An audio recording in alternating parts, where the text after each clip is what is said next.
Last time on Humblewood, Heart of Ice. In the northward town of Slicer's Dive, you find yourself confronted by a nervous Illyrian named Zaya. Zaya was a part of a research team who was left behind as her mentor, Professor Ostry, traveled to the Crystal Expanse. Accompanied by an adventuring party known as the Children of the Blue Rose, they meant to explore a recently thawed Fizzar temple, ancient remains of a society that seemingly vanished thousands of years ago. Their modern reputation is that of demon wizards, and what little remains of them is a scattering of Artificer technology. Zaya has been in communication with the professor via the Resonant Journal, but she has not heard back from him in several days. She fears something might have happened to him and his team, and says that they can be paid by their benefactor, an unknown party of the Luzos Regency in the Tangle Wilds. Agreeing to take the job, you charter a ride on the August Blue, an underwater submarine that can traverse the sea more easily. But partway through your journey, the vehicle gets caught on a shelf of volcanic rock, and to make matters worse, it upsets a gigantic ice squid whose tentacles emerge from the depths to surround yourself in the August Blue.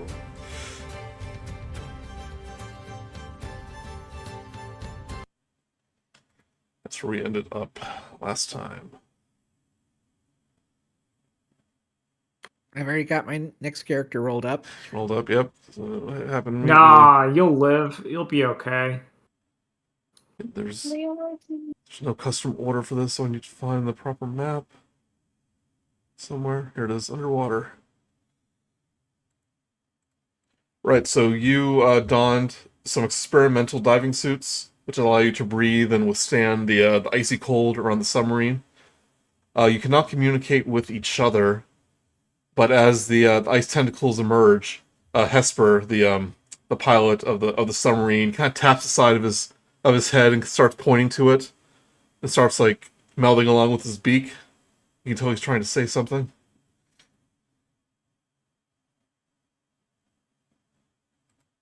Give him a thumbs up. No, he keeps like pointing to the side of his head, pointing to it. Seems to be yelling. I kind of claw at the side of my head, see if there's any button or anything. Yeah, you hear. Oh, thank God there. It's only a one-way communication. I installed some one-way sending stones. Oh geez, we seem to disturb something in there. You need to get the August Blue free before those things crush us. So we're gonna roll for initiative there. So let's. Why do I do this? There we go. Add tokens. Let's roll for initiative. Trying to find it on the character sheet. And remember to add 1d4 to your initiative. Yep, roll a d4. Where the hell is this? Right. I apologize. I'm looking for it on the new thing, and I'm not exactly sure where it is on it. Oh, and the one that's on the map. Yeah, I'm not sure. I haven't looked at that often. Hold on. Ah, cat has appeared. Right, everyone, tell me your d4. 1. D4. 2. 2. 2. 13. My D4 was a 2, so 15 in total. Those munches. I got a +2, but I can't find the initiative on my sheet. Hold on. Munch. So like there's attributes and saves, but I don't see it there, and I don't see it under attacks. It's at the very top. It's an initiative. I see it. I clicked it. So 15 plus 2 is 17. 17, right. Thank you. Well, they all add them together. Hold on. I have an initiative of like 36. It's like, oh no. Oh no, how do I... Shoot. Here, I'll just, I meant to do a group initiative. I don't think I've done that before. 1. Okay.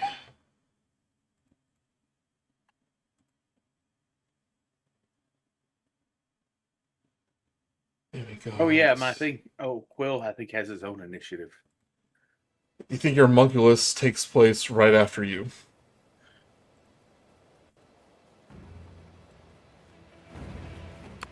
I Okay. look forward to finding out how a bow and arrow is going to work underwater. Well, you're in luck because that is a piercing weapon, and I believe. Oh, I think that's crossbows, actually. Well, they're both piercing, but yeah. Underwater combat. Do-do.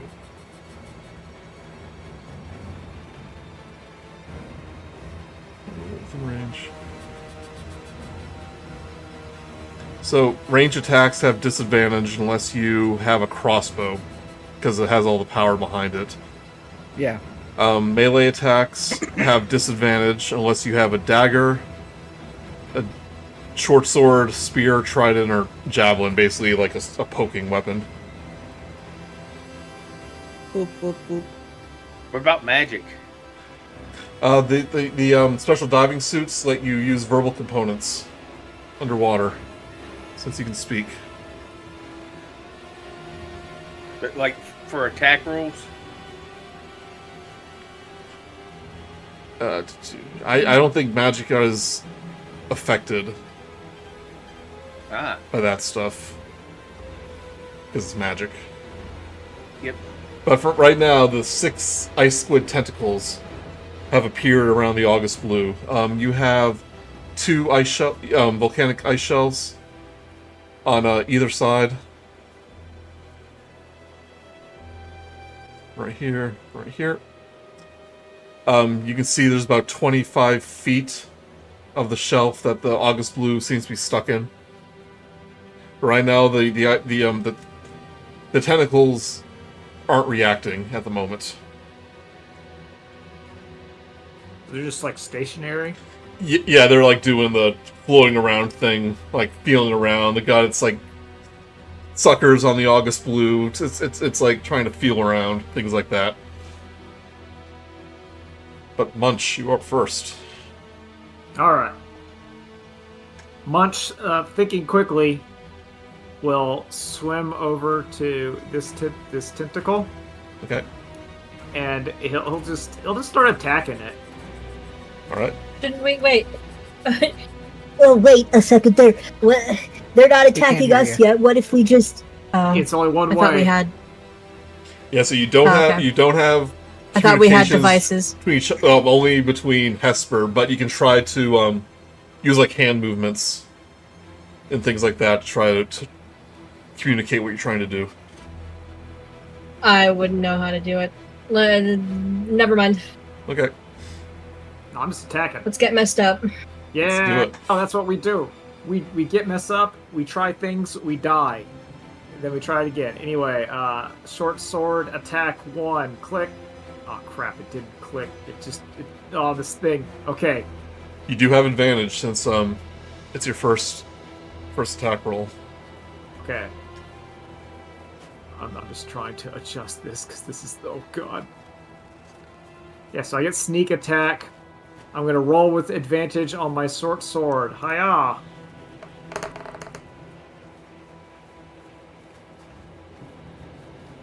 $22. That will hit the tentacle. Sick. So now, sneak attack. So I do damage first, then sneak attack? Yes, and then plus Alright. plus your rogue level for your assassinate, which will be 5. Alright. Yeah. That's 10 damage. And then the sneak attack, and I'm just gonna hit it real hard. Guaranteed a 2. 14.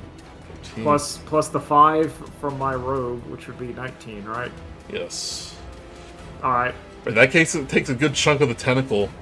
This like icy blue blood just begins leaking from it, and it is agitated. Sick. I'm still not done. Bonus action. So now I get a bonus action hit with my little dagger. Ah. 11.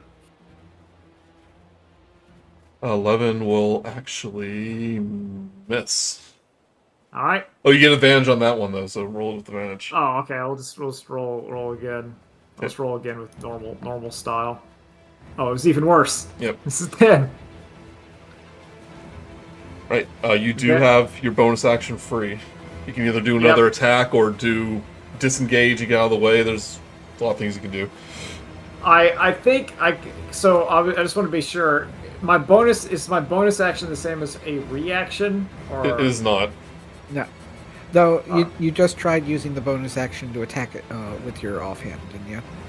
No, no. he's uses weapon mastery, so it's all part of his normal action. Yeah, that's my attack. I get that. I wanna try to disengage and kind of swim away from it. Right. So I feel that's properly roguish. You have a full swim speed. Yeah, just with like your thing. I don't know how far it is. Oh, yeah. Yeah, there's a little ruler. Oh, okay. And then I'm gonna bravely, after agitating this, swim behind old Flit. Yeah. And I'm done. Yeah, this tentacle is definitely agitated. You can see Hester, looking panicked. I give Hester a thumbs up. You can see more panicked. Girl, what are you doing? Yeah, Flit is currently flailing his arms in the suit and is now upside down as he's just slowly rotating. Alright. Alright, Flit, what do? You did determine before the end of last session that you think you can just destroy one side of the volcanic shelf to potentially dislodge everything a little easier. Yeah. The wall is also a little closer, and those things are big and scary and stuff. So I'm going to try to break at the wall. Just a second. Your short sword should be able to attack normally. I don't... I'll use ensnaring strike on the wall. Wait, no. I don't think I can use Hunter's Mark on an object. So, it's an object.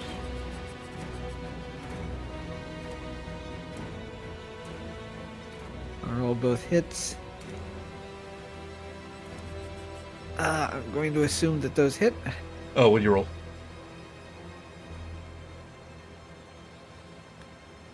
27 and 16. One of those hit.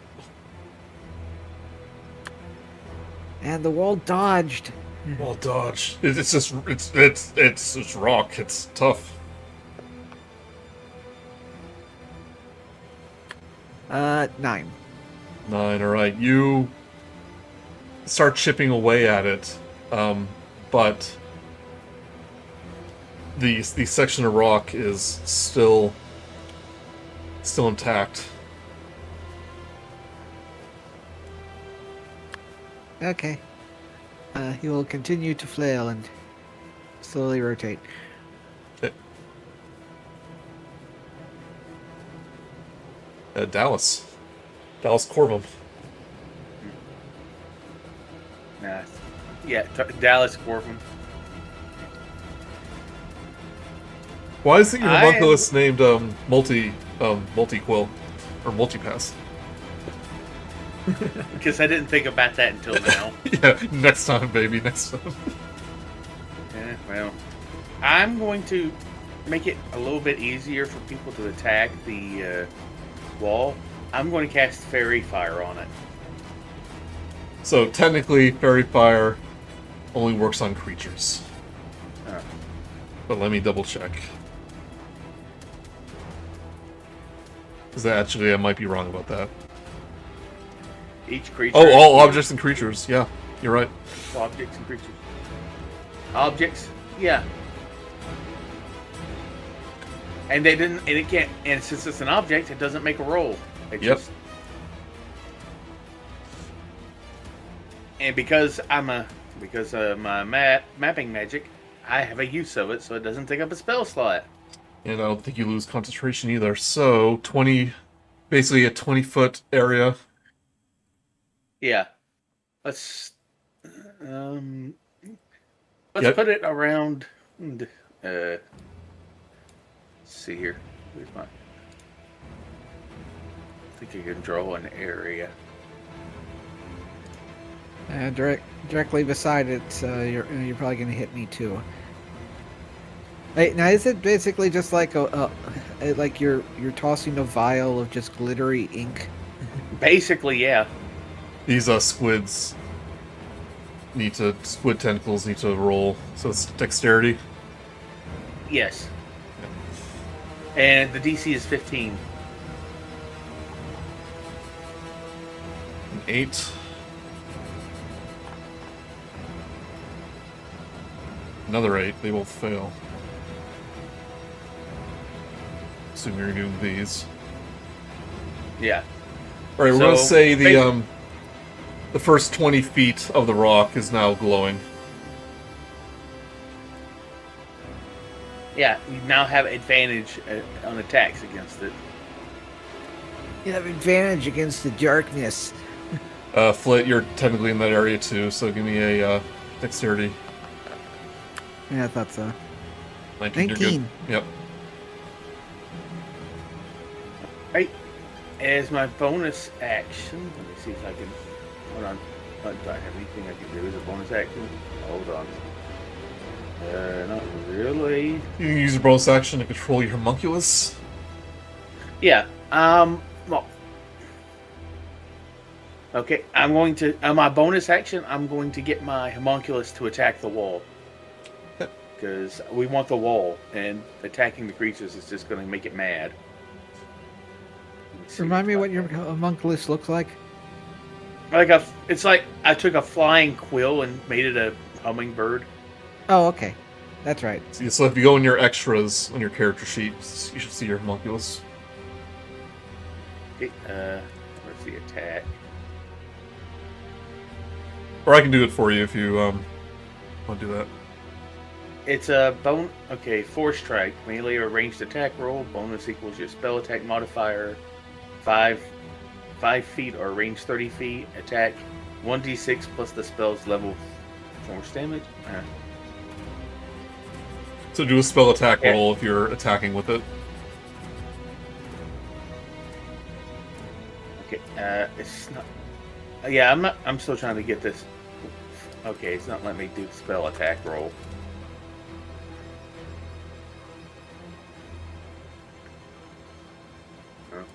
It's on your spell tab of your sheet. It should have a spell attack button.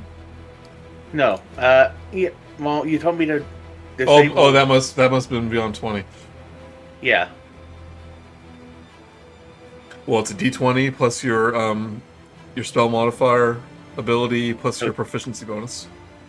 So D20 plus 8 plus 3. So D20 plus 11 Plus 8. plus 8. What? 19. Hold on.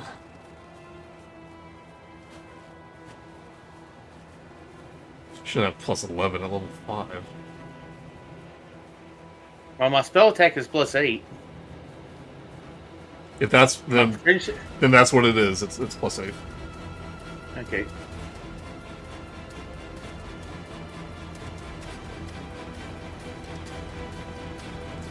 Are you, Yes, are you it's- attacking the wall? It's plus. Yeah, I'm attacking the wall. Okay. I'm sorry. So What? 19. 19. That hits. All right, and that hits for what? 1d4 plus. Oh, it just obeys your command since it's a special summon, Yeah. so it doesn't require a bonus action. Okay. Let's see here. 1d6 plus the spell's level force damage. So 1d6 plus. 1. I believe it's a second level. Oh, second level. Yeah, 1d6 plus 2. So.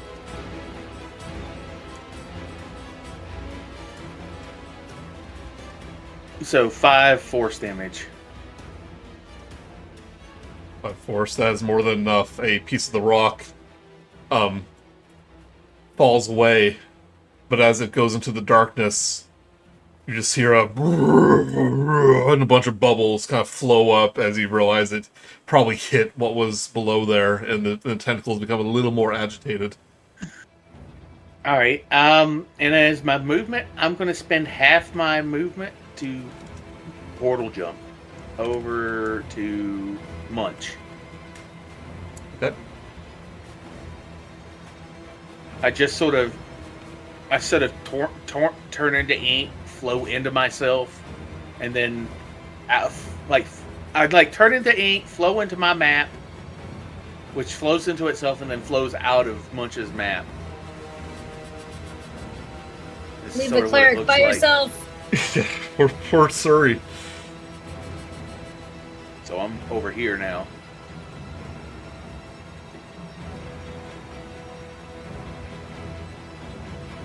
Okay, Can Suri. guiding bolt hit the wall, or does it have to be a creature? Guiding bolt, you can attack an object. It still has an AC, Okay. but you do get Yeah, advantage let's- since it's glowing.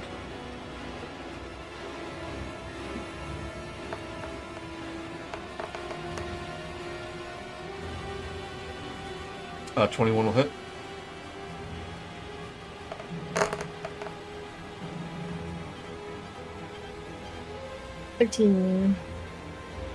A piece of the wall just explodes in this radiance. You got 10 feet of the wall. Hesper's like, goes, okay, keep it up. I think I can maybe break through if you do a little more there. And he starts he's out of control as he's pushing down the pedal. Zaya's there just with her hands on her head, like, oh my gosh. And you see on the propellers of the August Blue just trying to get free, but it's still caught. And we find out 8 more turns into the fight. Oh, he had it in neutral. Yeah. Right, one of the ice squid tentacle that you attacked, Munch, begins to extend outwards. It is going to attempt to constrict you.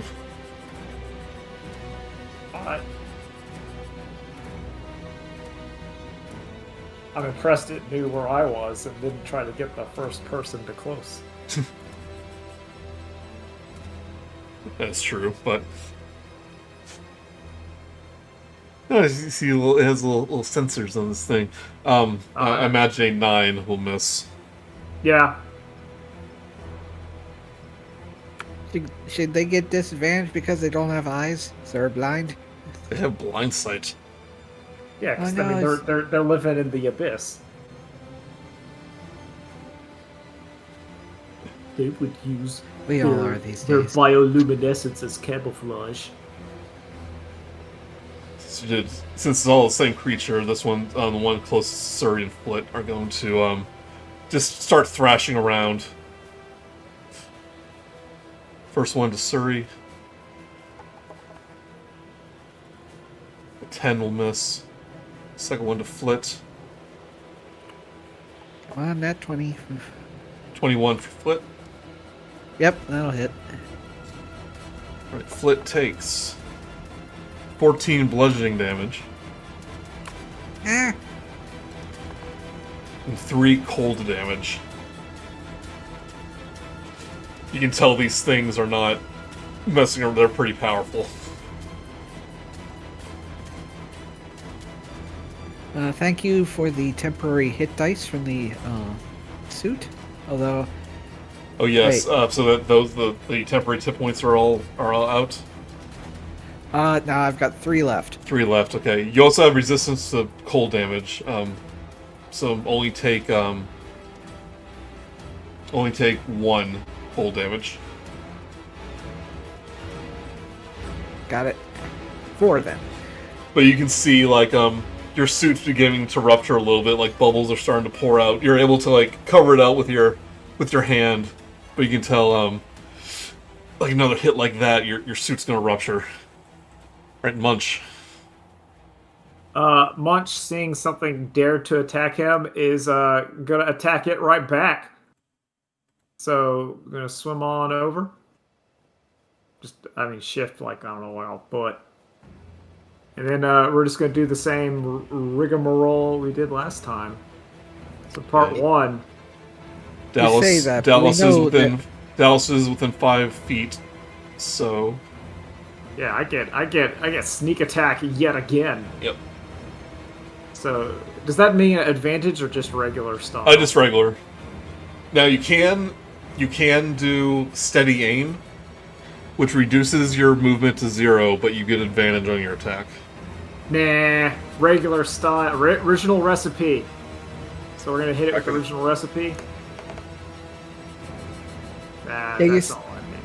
You say 26. you're attacking them because it attacked you, but we all know that you're just seeing just a massive sushi coming towards you. Oh yeah, dude, you give me some exotic squid sashimi. That's all. Munch is all about that. I'm assuming that a 26 to hit, and then I roll damage for 9. Yep. And sneak attack. Theoretically, for my bonus action dagger attack, Wait. I can roll on advantage. Sneak attack. Sneak attack. Oh, my sneak attack damage. No, that's right. Let's hit that. Let's see what we got here. Oh, that's a solid 11 plus 5, 16. Even more chunks of this tentacle. You take out even more of it. Now you get a dagger attack because of your Nick mastery. And I would also, on to hit, I would get advantage because of my short sword attack on it. Yes. I just want to make sure that I'm doing this correctly. Well, I rolled 11 again, so I think 11, I hit that time. 11 will miss. Alright. Well, and then I'm going to, should I just keep attacking or disengage? Yeah, I'm going to disengage again. Yeah. And let's take out the old ruly. Yeah, let's go 15 feet to like around there. Be like, whoop. That is inside the rock. I bet I'm above it. You can go above it, yeah. Oh, okay. Yeah. Yeah. I'm good. Well, yeah, I'm good. Right. Flit. Oh, that hurt. But if we break the rock, then I get to go inside faster. So I will. Or if you continue kill to the hit squid tentacles, then nothing can attack you. So just keep that in mind. Because one's really hurt. It's right there. But you do you. He can't hear you say anything. Yeah. No, I'm saying this. Try not to do it. Yeah, try not to do too much above table. Yeah, I'm just trying to be like. Yeah, I'm not very good at pantomime. 22 hits. 22 against the wall. Yep. Oh yeah, I You have do two get attacks. advantage. Oh yeah. So, okay, that's for that one. 11 damage on the first hit. And 14 to hit on the other one, so probably miss. Yeah, the first one will hit, and it's such a good hit, though. Another chunk of rock falls away. That's 15 feet. But at this point, now that has more wiggle room, the tentacles begin wrapping themselves around the August Blue even more. And you see two of the tentacles on the far end start wrapping around.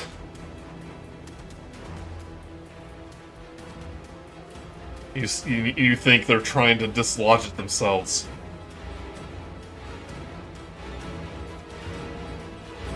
And these two are actually going to use their saved action to attack. Oh, it's Flit. It's your turn over.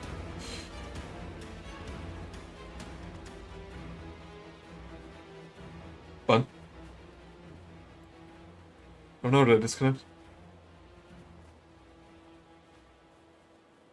What? Did I disconnect? Are you there? No, it's just that was the end of my turn. So. Okay, yeah, well, I asked if that was the end. Oh. Yeah, so these two tentacles are going to use their saved action to start, like, trying to push the August Blue away, but that just is just an attack for them. So the first one's going to roll a 14. Oh, that was close. It rolled off a 20. Yeah.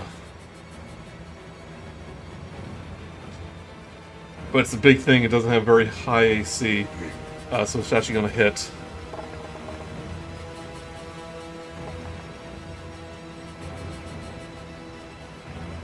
For quite a bit. 17... and then 6. Takes about some wood paneling starts to get ripped off the August Blue, and Hesper's doesn't seem to have breached the hull yet, but Hesper is just putting pedal to the metal. Dallas, your turn. Pedal to Do we still have we dislodged it from the wall enough, or do we need to hit? You think it needs this a little bit more? All right, then I'm going to cast Firebolt on the wall. Okay. This one's still fairy fired. Yep. So you get advantage. 20 to hit. Yeah, roll again, make sure you don't crit. Yeah, no, I did roll twice. Okay. 20 hits.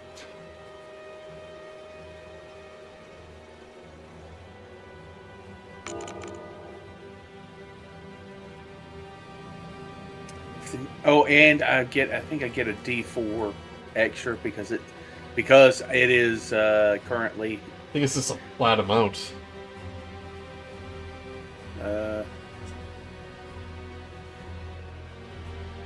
Oh, yeah, it's just +4, so 19 damage. 19. Somehow, little firebolt dislodges the last bit.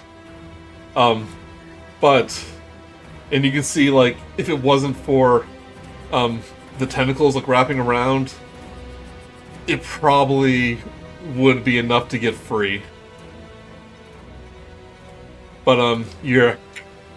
Oh, I think I can get through if I just give enough power. Everyone just get on in here. Hurry up. But you have to avoid, right. You have to avoid the tentacles. Does Zaya still have my map? Oh, you officially didn't give her one, unless you want to retcon it. Yeah, I have retcon. I have 5 maps I can give, so I gave one to her because Okay. she's our client. Right. What's the That's teleport for the thing, if that's what you're doing?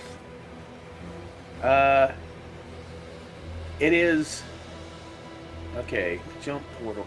On your turn, you can spend amount of movement equal to half your speed to teleport to an unoccupied space you can see within 10 feet of yourself,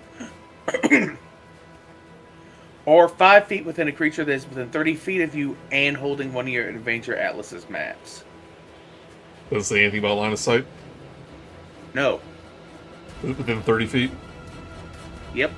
Alright, you just swim ahead a little bit as a nice tentacle tries to take a swipe at you, but you kind of implode on yourself with the ink, and then you pop out of Zaya's map. And she's like, "Oh my gosh, how did you do that? That's just frightening." It's a little math-maker's trick. Don't worry about it too. Ah, Dallas exploded. Yeah. Yeah, you think the ice tentacle got him. But you're dripping wet, and Hesper's like, "Oh god, I have to mop all that up." Oh, sorry about that. Well, I figured you said to get back here as quick as possible. Right, what about the homunculus? Well, it flits onto me. I tell it to flit back to me and it get back into my hat. Yeah, so it convenient. comes along for the ride. Okay. Suri, you see you see the airlock for the August Blue kind of like on the rear end, literally the rear end. You're surrounded by two ticked off ice tentacles. Oh, fun.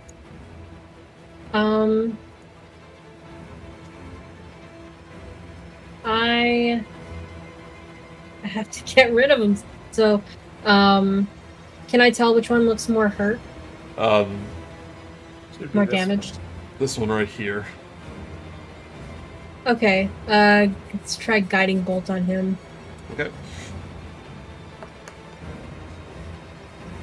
13 will hit.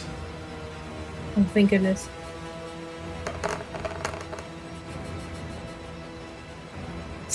All those ones. Oh ones. my goodness. Now remember, that is Okay. your ranked spell, so those are using spell slots. Yes, I know. Okay. Unfortunately, it's still up. But you're close enough to the August Blue, you think you can make a run for it, but... Yeah, I'll try. Okay. But since you... not disengaging, the tentacle that's lit up is going to try to... I'm going to say the one that you just hit is going to try to constrict you. Natural 1. Oh, it got me! No, just kidding. Okay.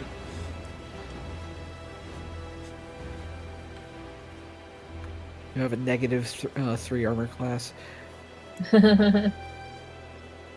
Actually, I may need somebody to look at my my thing, because I've never had this much armor class before. You have 19. You have a lot. Yeah. I'm not sure if that's right or... Oh no, maybe it's your I put something it's wrong your somewhere. no, it's your species, like the hard shell. You have a 17 natural armor class. I just assumed it was because it's very hard for people to willingly hit someone with glasses. That's true. You have to wait a second. Her internet just blipped. Okay, well, as soon as her turn over, she gone to the thing. Good. But now it is the tentacle's turn, and they are in full attack mode now. Another tentacle is going to attack the August Blue.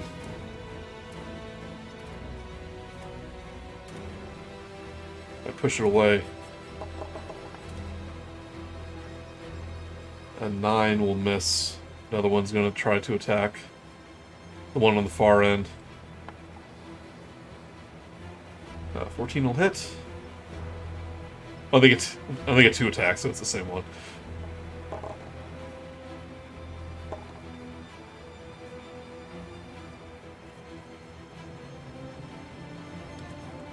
Damage plus 4. You think the August Blue is starting to take on some water.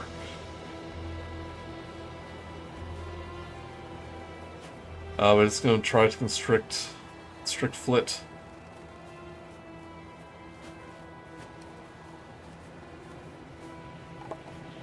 Natural 1. Hooray!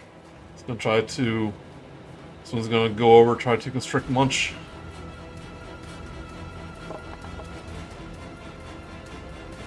Does an 18 hit That Munch? hits. Alright. Yep. You take 4 bludgeoning damage, which you actually have resistance to because you're so fluffy. Yep. So fat. You're so fat. So you take 4 bludgeoning damage and 3 ice damage. Or cold damage. Yeah, you Percentage can't... resistance, Which cold rounds damage? down to 1. That's true. Down to 1. And you are grappled by this thing. Oh no.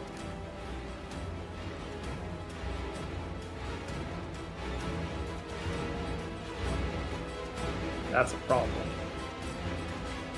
Right, Munch. Well, I don't have good strength to escape such a thing.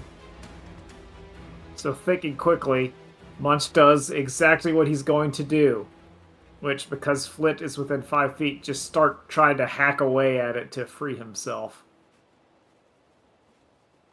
I believe that can work. You are restrained. Speed becomes 0. Your attacks have disadvantage since you are restrained. Ah. But the effect it basically cancels out, so you have normal. Yeah. Yeah, alright. If you don't move, that is. Oh, yeah, that's right. It's glowing, so. No, I thought it was glowing. It is. So you have normal attacks. Yeah. This right. This one isn't hurt, though. It's at full health. Yeah, I'm just trying to, roleplay-wise, hack enough out of it so I can escape the grapple. Because I can't do a straight save against this thing. I have negative strength. Well, not negative, but, you know. Unless there's some way I could escape. Oh, hold on. What? Maybe. No, that would be stupid. But perhaps I can ask it. No, you can't eat your way through. No. But maybe it's just stupid enough. No, it might... I'm trying to... I'm seeing something. I'm just It could be that looking. it's not. It could be that it's not stupid enough. Okay. No, I have an idea here. And okay, I want to see. What kind of action would it cost for me to kind of put my map on this squid like a explosive, like, ninja, like, sticker that blows up on it? Munch is never going to know how these maps work. Yeah. Oh, he doesn't care. I just want to know, like, what kind of action would that be? Unfortunately, that's stretching the rules of what the maps are designed to do. Oh, I was just gonna say, just so that that Dallas could attack through it. And Oh, free yeah. item interaction. I mean, that would be kind of cool, but, yeah, unfortunately, it doesn't look like that. No, unfortunately. How are you going to tell him to do that? Well, we'll work on that technique later. So, I don't know. I'm just gonna start hitting this thing. You take a moment to rub the map against it. It doesn't seem to be doing anything, so oh well. So 27. That's a hit. Here's the damage. I guess I get sneak attack because Flit's right there. Well, you do have advantage against it. Oh, actually, no, you didn't. But Flit is within 5 feet, so yes. Yeah. Without grid, it's a little hard to tell sometimes. Yeah. That's 12. 12 damage? All Is right. that enough damage for me to get out of there, or are we not doing that? Like, just out of curiosity. No, it's not. It's not a threshold thing. Okay. Well, because, like, I don't know, I can't disengage if I'm grappled. So, what does disengage do? It means you can move without an attack of opportunity. Oh, that's just garbage. Yeah, so I'm just kind of screwed. So I'm just gonna start about hitting it. Do you have advantage on your second attack? Yeah, I don't need that on that one. Okay. Well, you could crit. That's why. Yeah. Oh, that's true. Nah, I didn't need that. 3. I guess I'll do my other bonus action dagger attack, because why not?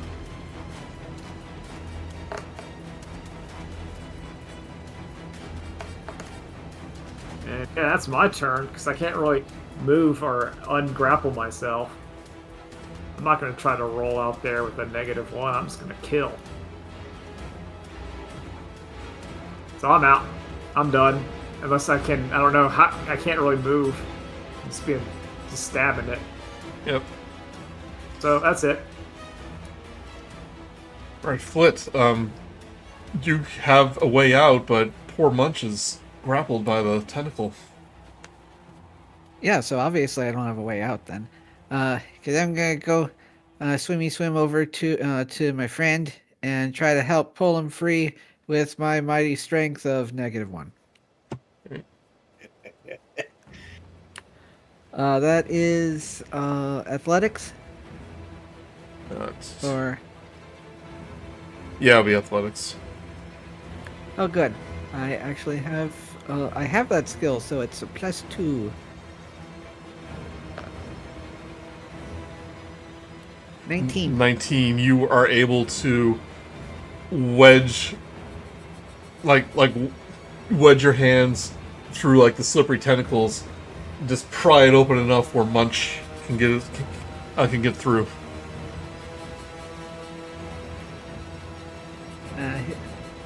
He'll mime to Munch to follow me, and I will try to start swimming towards it. That would be 10. I can probably get this far before the attacks of opportunity. It has a 10-foot reach, so Yeah. which means you can get pretty much to the thing. Okay. Yep. It's going to take its attack of opportunity. It's going to do a slam against you. Does a dirty 20 will hit. Yep. You take 18 bludgeoning and 5 cold, which I imagine ruptures your suit right before you enter the airlock. Yeah, I know I wasn't able to say it before because I have friggin', got my Discord ruptured. I'd be waiting at the exit or the entrance way or whatever was down to like pull anybody in. Okay, yeah. That I could reach. So like I'm swimming towards you, and the tentacle just like does a big hit to the back of me. Suit just breaks open, but I get shoved the rest of the way. At you. Like the little bubble parts like filling with water. You're like swimming in.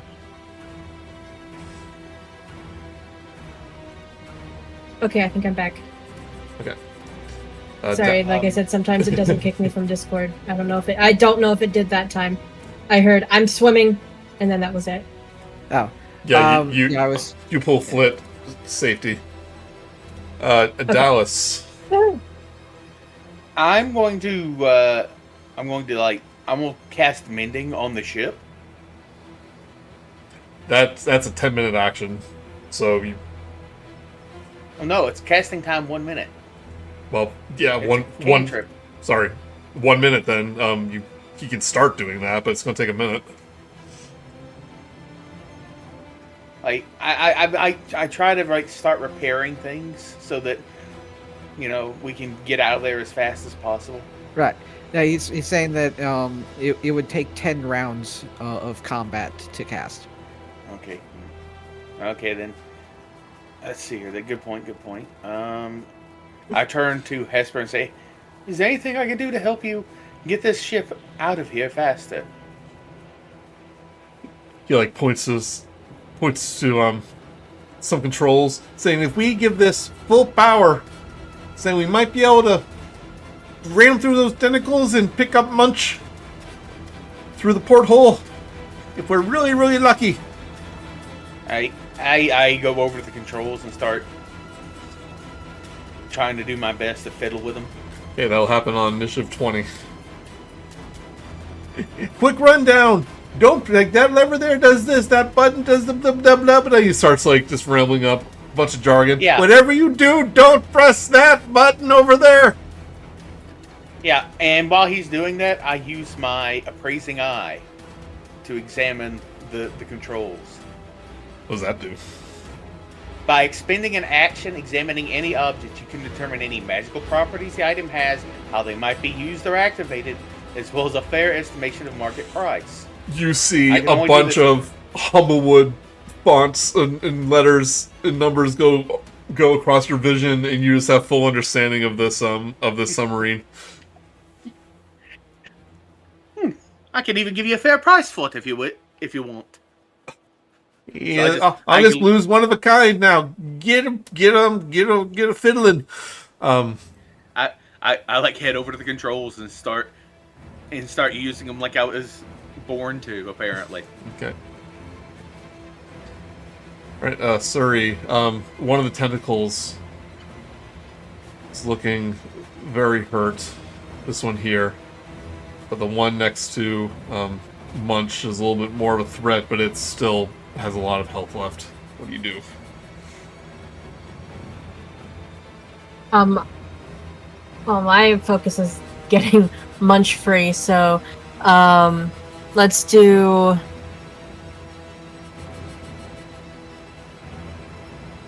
another guiding bolt.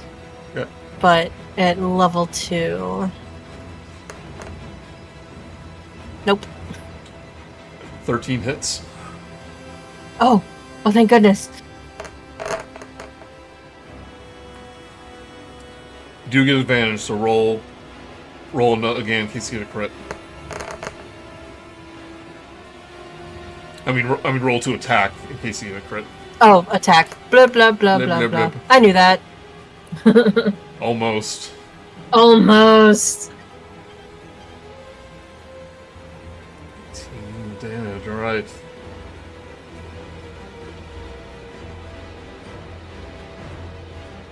Not enough to kill it, but it's looking hurt. So the daring plan that they have is they're going to go full speed towards the tentacles and Munch, and since you're at the the airlock, you're going to try to grab Munch as you whiz by, and maybe Flit too, since you're there. Gurgle, glug. Yeah. I mean, we are still attached to the ship by hoses, so if all else fails, he can just be dragged along behind. Right, so the propellers just rev up and start like spreading the tentacles holding onto it into little bits, and it's like, hold on to your butts. I want Suri and Flit to make a athletics or acrobatics check, and Munch, I want you to make one too. Alrighty. Can I add some sort of help action since I'm at the controls? You're piloting the thing. Yeah. I rolled a 20 on acrobatics. Right. I got 10. 16. Right. Suri, Flit, and Munch describe the act of daring do as the August Blue breaks free, and as you reach out and try to grab Munch. Okay. I'm sorry, you go first. So I was going to say, to escape his kind of grapple to get ready, Munch is going to use, roleplay-wise, his fluff up ability to kind of puff up, and that combined with the blood of the ice squid he was attacking kind of creates like a slippery, wet thing of soap, and he kind of like shoots out of there towards the porthole. You're Iron Manning it. Towards Suri and Flit. You're Martianing it. Oh, it's like the end of The Martian. Yeah. Well, since he's like all puffed up and like very bulbous, I imagine it's hard to grab one of his hands. So she'll grab the hose and kind of like what Flit had said, and as he's dragged along, she'll pull him in by the hose. He's just bobbing along like a balloon. Through the hose. And then August Blue's just going like, just going along. You're trailing behind. You and Suri and Flit are just pulling him in, and with one last pull, Munch bounces into the airlock, onto dry land, as it were. Like the gummy bear cartoon. And the ice squid tentacles recede back into the crevasse.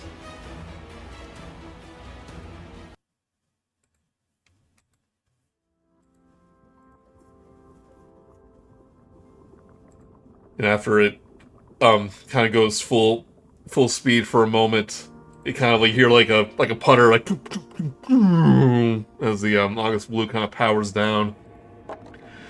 You notice that there's a few leaks in the walls, and Hester's like, "Oh, we need to surface, do some repairs. Sorry for the delay, everyone. This is your captain speaking. Well, the good news is, no charge for the trip, since you tested out my my things there, my diving suits, and we're gonna, it's gonna be a little delay." As the August Blue surfaces, finds a spot on the ice. We are out of combat.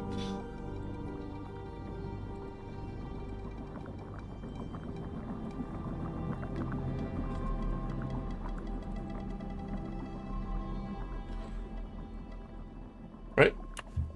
You could use more armor. He goes, yeah, but then it's just going to sink to the bottom there. And he goes, hey, Dallas, can you use a hand here? Since you're a tinkerer too, you know.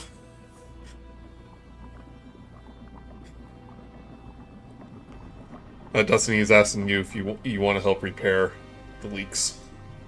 Oh yes, I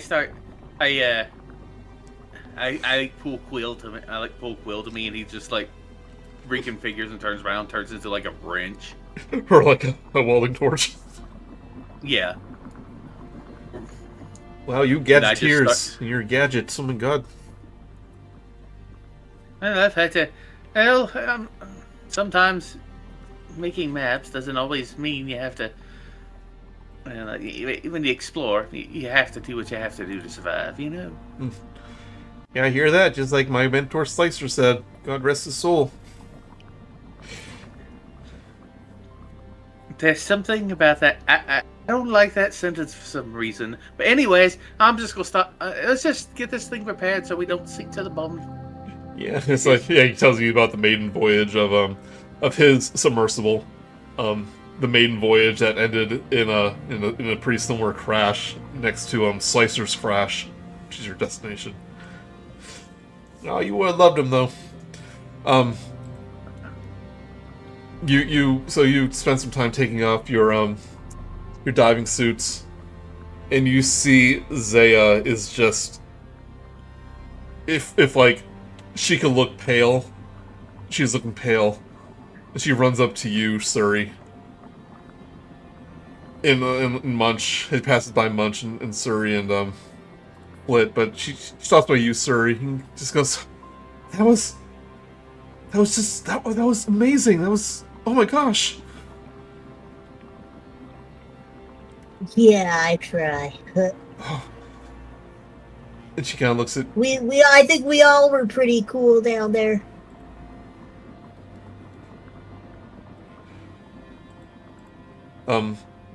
In Munch, she will use her special ability she has. A soothing purr. She will give you 2d4 hit points. That should be on Flit. Flit took damage. Oh, is it? Oh, yeah, Flit. Yeah. Flit, okay. Yeah, I never took damage. How much did you say? 2d4, so you regain 5 hit points. And she, like, kind of puts her hand to a part of you that got hurt and starts, like, you know, like doing a cat purr. Thank you. I don't think I anticipated this. I think I rushed into this without thinking and didn't think about what danger I would be putting all of you in. So I understand if you want to go back to Slicer's Dive, and I can find my professor on my own. I don't want anyone else to get hurt.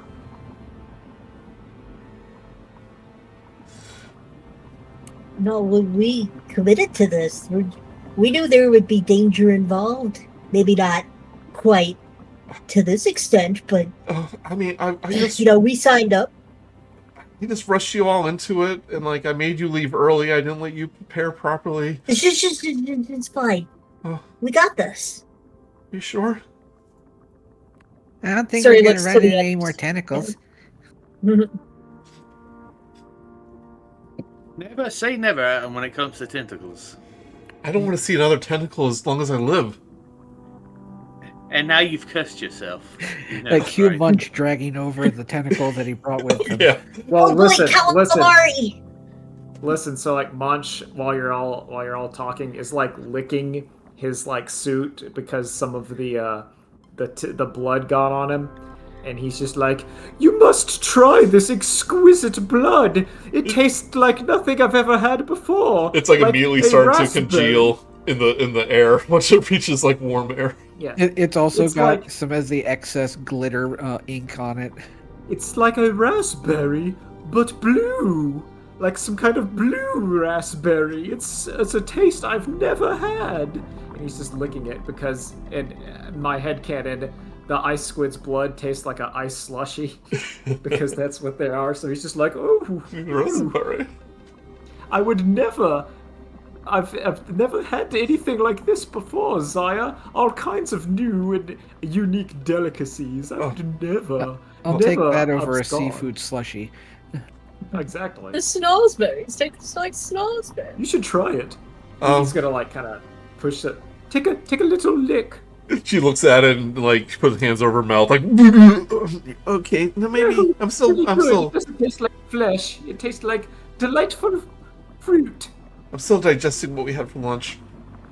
She kind of sits down. He goes, "It's just Professor Ostry. I mean, he practically raised me after I lost my parents, and I just got so anxious when I didn't hear back from him that I wasn't really thinking. But, I mean, I'll make sure you're all properly rewarded. We do have some money from the Regency. I just don't know how much is left, so I'm sorry if I deceived you in that way." She's like holding the journal to her chest. But we'll all make it up to you. And just thank you so much.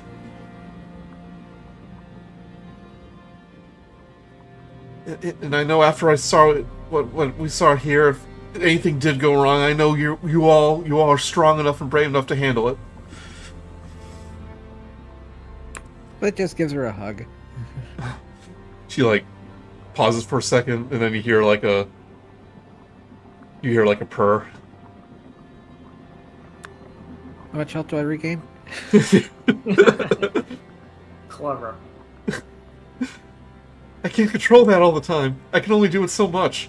You regain 3 hit points. I was joking. No, No, I no, it like it. happens. You gotta It roll happens. for it. It's Hug. funny. It's a good joke. Okay. It's like in Kirby All-Stars, when you're playing co-op, you give each other a little hug to regain HP. Yeah. But you do have some downtime, as the August Blue's being repaired. The damage wasn't too excessive, but you have to repair some leaks, so you can get a short rest as you're doing that.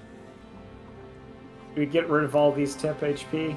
I don't think I'm getting the short rest because I'm helping repair. That is true. You're helping repairs. But the temp HP was part of the diving suit, so you get rid of those. Alright, I just want to make sure. Yep. Mm-hmm.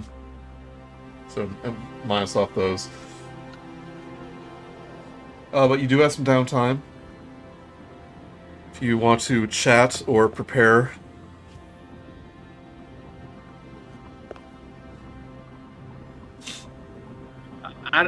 I'm not. Unfortunately, I can't take the short rest because I said I'm helping. You do anything That's more than if you do anything more than like light busy work, but you're actively doing that. So yeah, I'm actively helping Esper. So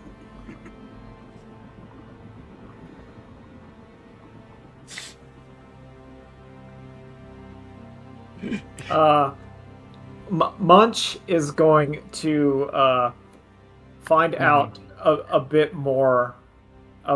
He's going to talk to his friends Suri and Flit and try to get to know them a bit better. because Zaya seems a little bit like she might need a little breather. So he's just going to be nice to them. Yeah, she's like studying a map of the Crystal Expanse. And he's just going to be like, now fellows, I think we might need to come up with maybe a different kind of action for combat in fisticuffs, because we weren't quite on the same plan. Now it all worked out, but I would rather, I think Suri, because seems to be the most intelligent due to her glasses, and I think she should come up with a plan or some kind of way of action for us. I got about half of that. You're the leader. He's basically nominating you as the leader. Munch, because you have glasses. Also, Dallas is helping, so he wasn't there. So Munch has nominated Suri as the leader. Dallas only has half Dallas glasses. only has one glass. Yeah, that's right. He could be the assistant. You see Suri's glasses? How much it magnifies those eyes? Yeah. As we all know, the ones who have the glasses are the most intelligent, don't we, Flit? What? I rest my case. You got distracted halfway through you saying that. I know this is probably I like this bit, but I know she's having internet problems. So anyway, Flit, what do you think about this quest? Do you think we're doing well, or do you think we're doing poorly, or do you think do you really think that Zaya's mentor is alive? I mean, I can't ask her that. She seems a bit strong about that. But what do you think about it? I don't see why they wouldn't be. And let's say we're down here because those tentacle things are kind of scary. But I mean, I don't think I know of any land tentacles, and so That's true. I don't see why there would be anything else. Just as a reminder, the journal that she has is like a two-way journal that. It's like a matching pair that he has, so whatever is written in one is written in the next in the pair. Oh, I don't think she's told us that yet. She did mention it, but maybe she did. Yeah. Maybe missed it. Yeah, but she has a resonant journal, which is basically a pair of journals that when they're written in, it appears in the other one. So that's how they were keeping in touch with each other. And all of a sudden, it just stopped on his end, and she's not getting an answer back. And it was like a couple days ago when this happened, so she's worried something happened to him. So that's why she was so anxious, because she basically had a direct line of communication, and then it just stopped.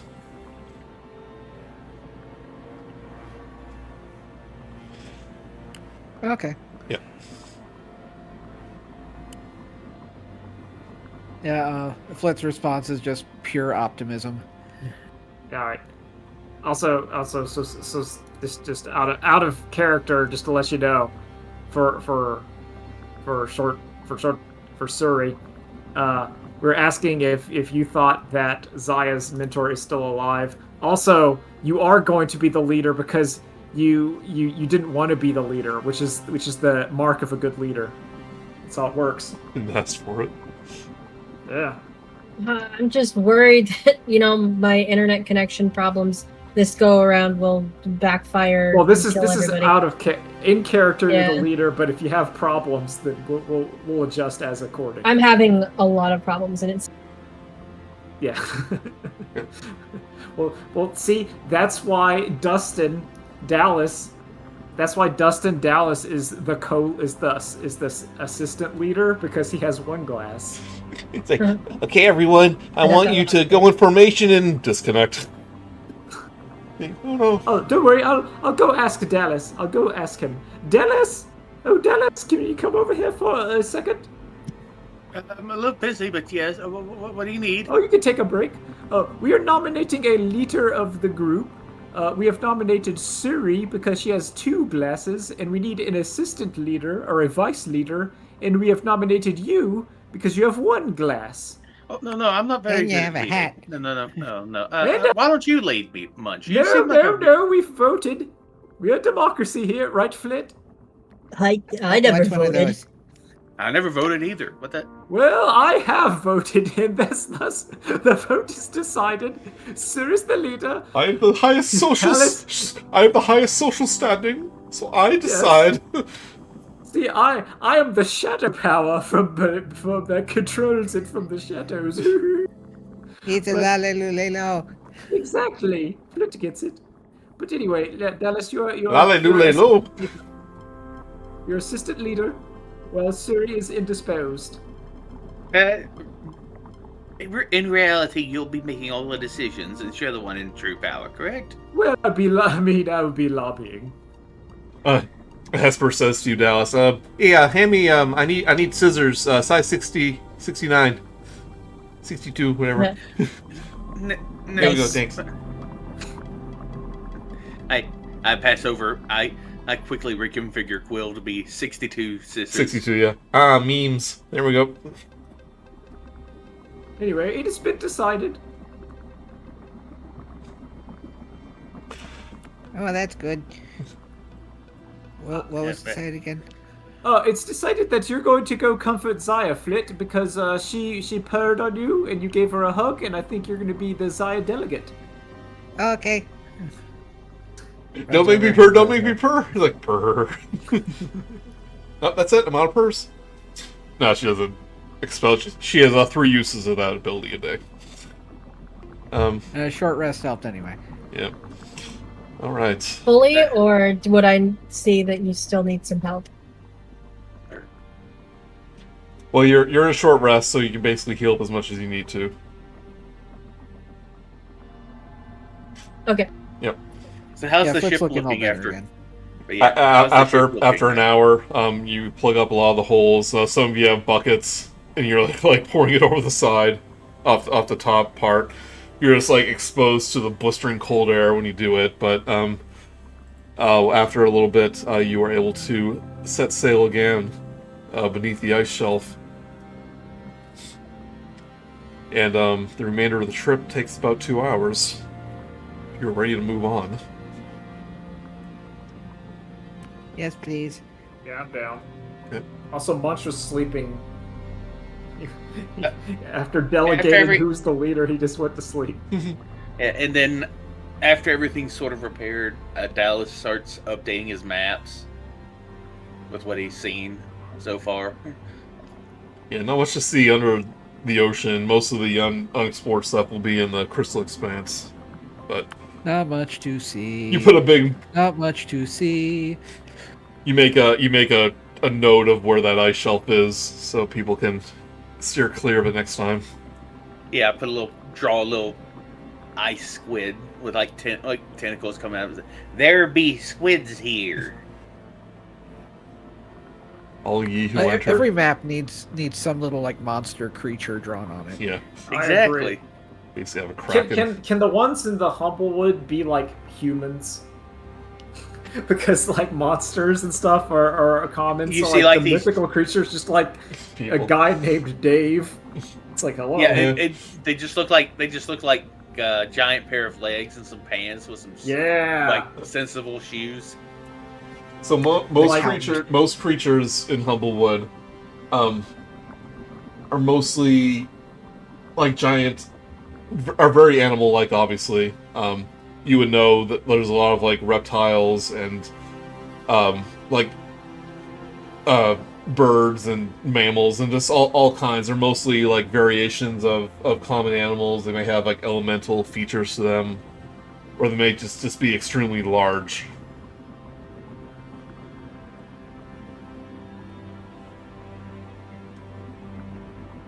But yeah, no people. Don't be silly.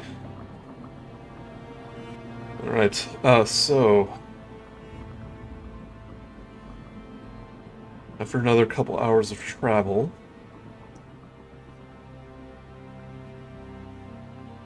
no special art for Slicer's crash, but you do reach the shores of the Crystal Expanse.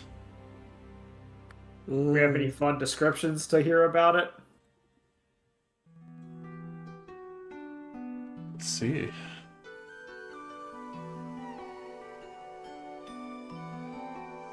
Nothing written, but you reach like a rocky shore. And in the distance you do see these magnificent pillars of crystal reaching up to the sky. It's obviously where the Crystal Expanse got their name. In the Aurora, in the Borealis, just creating this dazzling display of colors. And the August blue, so there's no docks here. This kind of makes, goes up, like, floats up to the shore, makes dock there. Makes land crash. Land crash, yeah. And, he points to a source of light, not too far off in the distance. You can see there's a small settlement. He goes, over there is, Slicer's Crash. It's not much of a town, it's more of a collection of tents, you know? But, in this part of the Expanse, that's where all the adventurers come from. You can find some shelter there from the Fortune Seekers Social Club. You need to rest there. But I'm gonna stay here with August Blue, make some repairs, and I don't know how long you guys gonna be, but I make a round trip every couple days. So just wait for me here if you want to trip back. I should be waiting in town for you. You should get a sign. Yeah, it was time for signs, you know? Or like a dock. Already or have our friend Dallas mark you on all of his maps for free. Yeah, why do you need a dock if I have a duck? Yeah. I could put a little advertisement on the map, but it would be a very small one. Like I'd draw your ship on the map, like at the... Hey, make sure fancy letters in like August Blue, the Captain Hester. Yeah, our trip shouldn't take too long, so we should be able to catch you on the next voyage. He goes, yeah, I don't know how long you're going to be, but... Actually, you would probably go up to the town too, just to warm up and all that, but, Yeah. But, let me put on more town-like music here.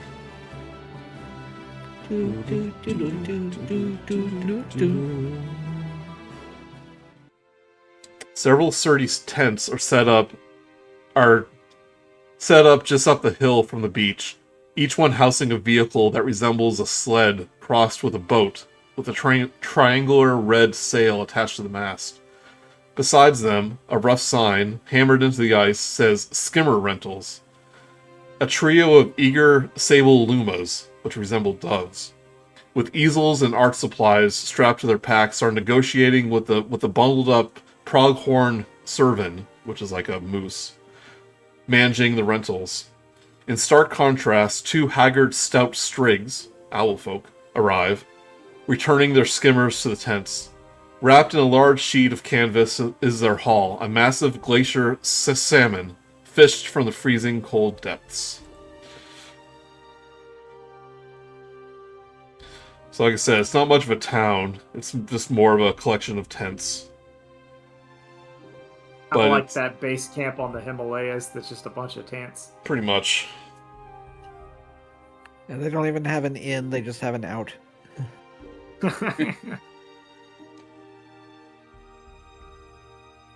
Anyway, I think we should go to the social club and see if anyone has seen our good friend Zaya's Parsons. Maybe he came back. We need to find out. Yep. So the shipman mentioned a place. Yeah. So there's only actually one actual building, a small log cabin, a little near the outskirts, which says the Fortune Seekers Social Club. You know that this is kind of a group of adventurers in the north and this is like one of their headquarters. I'm sure they know something, or at least can point us in the right direction. I agree. Wouldn't hurt to ask. Yeah. All they can do is say no. Social Club is a windowless hut with dubiously comfortable chairs and a musty back room where travelers can lay their bedroll. So it's not very luxurious. It's basically a place for people to spend the night in Slasher's Crash.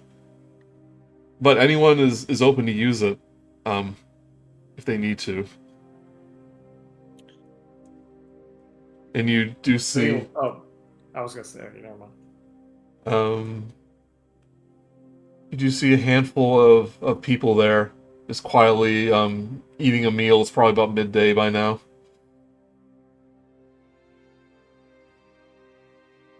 You do see a small field scurry Jerbeen, which is like a little mouse. And he has this semi-frozen slime, which he's like directing around a little stage area. Jumping through hoops and stuff. And you can see he's like putting on a little performance, entertaining the guests there. Flit immediately runs over to enjoy the show. Yep. Completely forgets about what they were asking. Yeah, but the little slime is like contorting itself in little shapes and like doing little jumps.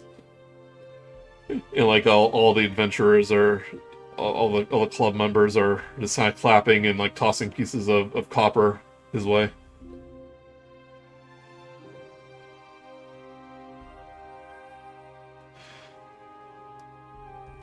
But they do offer you some hot drinks. You come in. It's always nice to have a nice hot drink on a cold day, wouldn't you say? I agree. The contrast makes things more delicious. He did a flip. Rolling claps. Yeah, but there is a boiling pot of hot water, and they offer you to make you some glowweed tea, just taken from just a local weed, or something called nut coffee. Ooh, I think Dallas would like the nut coffee. Takes a I few don't like moments. the sound of that nut coffee. I'd rather take the tea.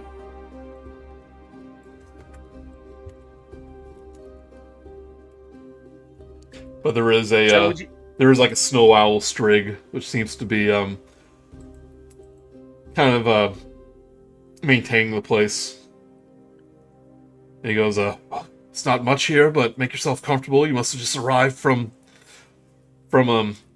Slicer's Dive. We were at the bottom of the ocean. Oh, old Hester's crazy submarine, is that what he called it? I don't know what some kind of submarine, but it was a duck. It's like, yeah. God, I'm just surprised that thing even floats, you know? I mean, considering what happened to Slicer. What happened to Slicer? Oh, he didn't tell you? I mean, we're in Slicer's Crash. You put the two and two together.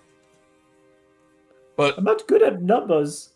without Slicers, need. without Slicer, though, we wouldn't have this little community here, so we owe him that much. He kind of hands you the hot drinks. Oh, thank you. I sip it with good luck. It's like no charge here. Stay the night if you need to, but we just ask if you can pitch in around the place. You know, a little bit of payment back. But I imagine These you're delightful hostel arrangements. Oh, it's like just one big bare room essentially. It's like, yeah, hostel, 5 stars, you know. But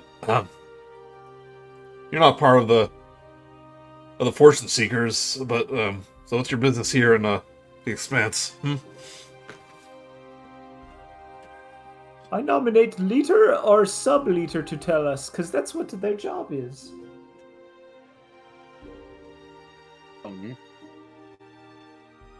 Yeah. I mean, normally Suri would do it if she's online, but if she's not, then Dallas, you're up. Dallas was looking over his maps, wasn't really paying attention. What's going on? Explain to this fine fellow why we are here. Oh, we're here to find. Point back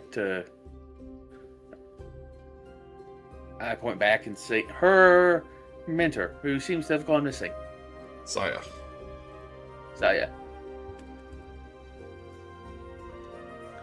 Very good. Professor Oaktree.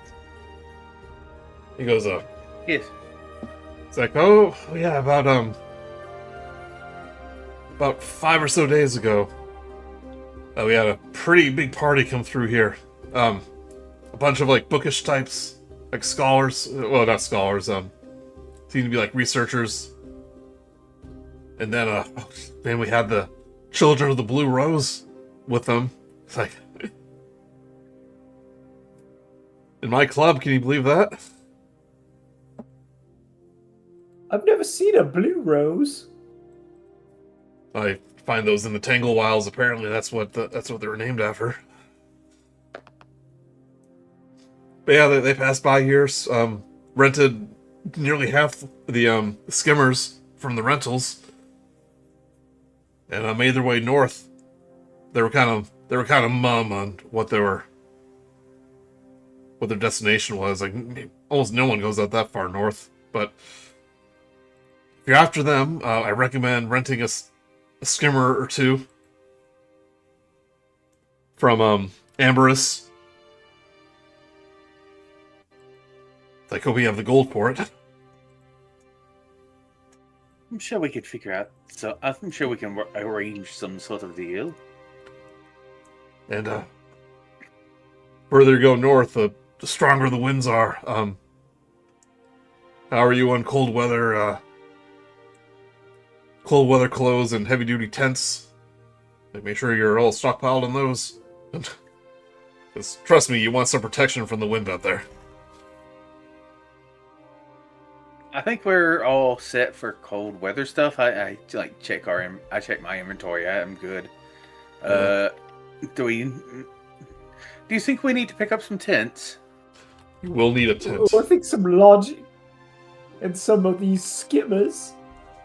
Well, that seems to be a job for wilderness experts like Flit, or mechanical experts like Dallas. You'll need at least 3. You need at least 3 tents. So they can hold 2 small or medium creatures.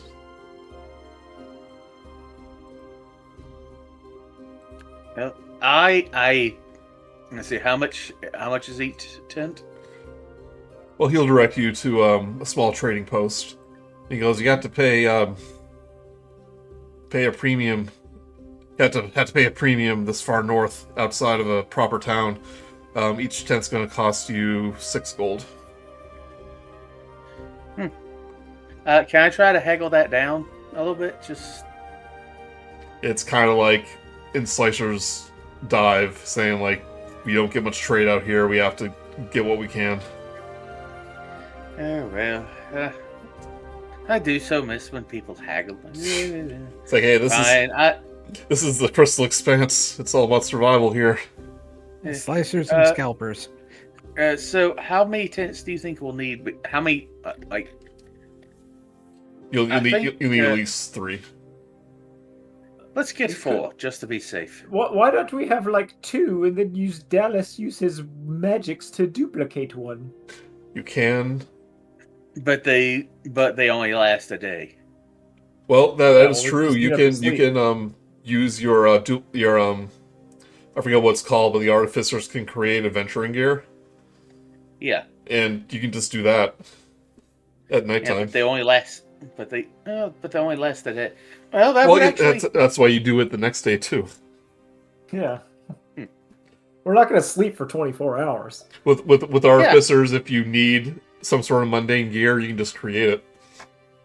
Yeah, he's like, thank you for reminding me about that. I tend to forget that sometimes. I just get into I just feel like haggling sometimes. I guess I just feel like I need to buy everything. Once the merchant hears that, she's like, realizes you got gypped out of a sale, and she's like, "Get on my tent."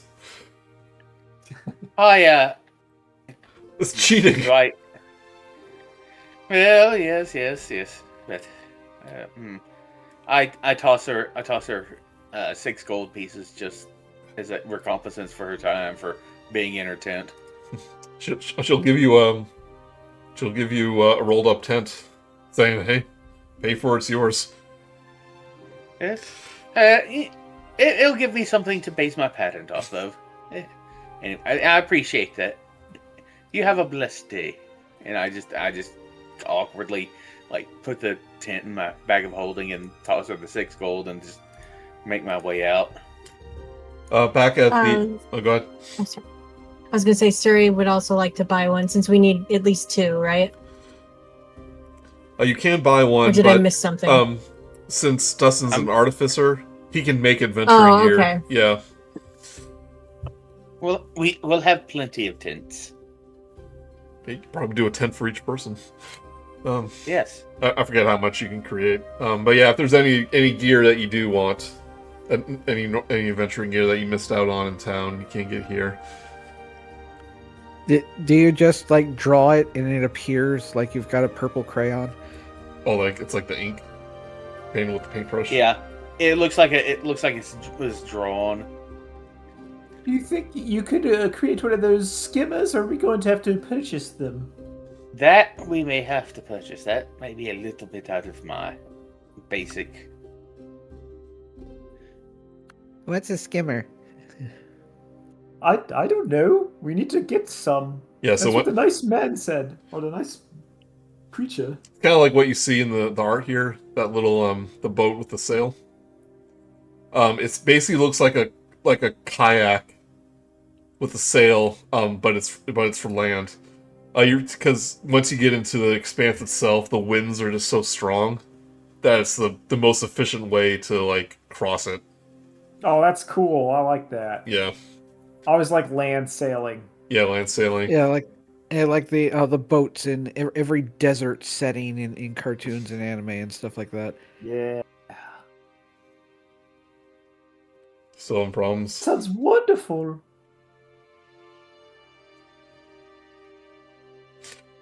So you see a tent within Slicer's Crash that seems to be a rental for these skimmers. And you see a servant, looks like resembles a reindeer. Kind of haggling with 3 lumas. They look like doves and pigeons. Look at it, Dennis. The They're not haggling, they're just negotiating the price and all that. But you can see they have painter's canvas attached to their backpacks. And you see them hand over a pouch of gold. He goes, okay, we need just one skimmer. Yep, one skimmer. 3 of us, one skimmer? Yep, that should be it. Oh, just imagine. And he kind of glances up at the Borealis. He goes, be in the middle of nowhere painting that beautiful Borealis. All the people back in Elderheart will be so jealous of what we've seen here today, everyone.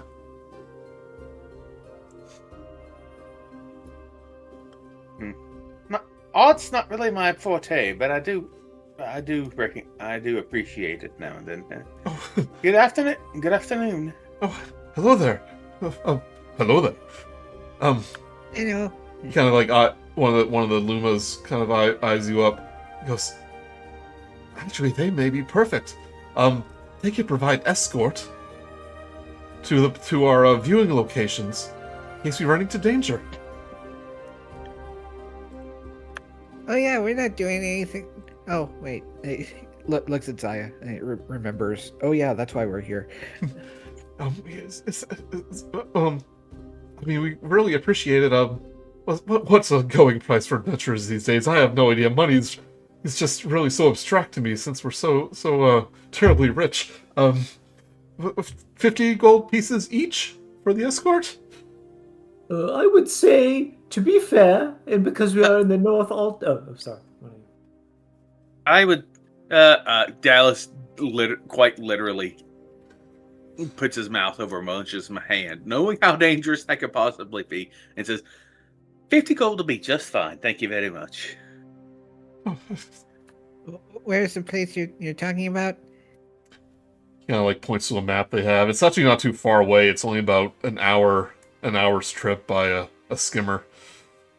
He goes, "Oh, here should be the perfect spot," and it's obviously on the way to where you're going, which is actually very far north.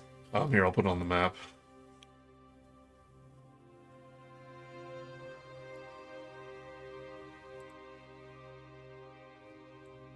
You are now right here. You know they're heading to a temple, which is way off to the north. As Zaya is kind of like looking over the map, she realizes even if they make good time, it might be over a 12-hour journey.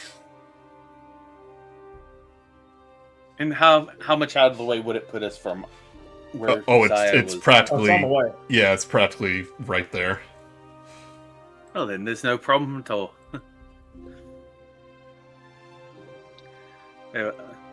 Our dear sweet Suri would probably say something along the lines of, "It's on the way and be probably a great thing to do to help others and acquire a group of numbers that we may, lead on our way there."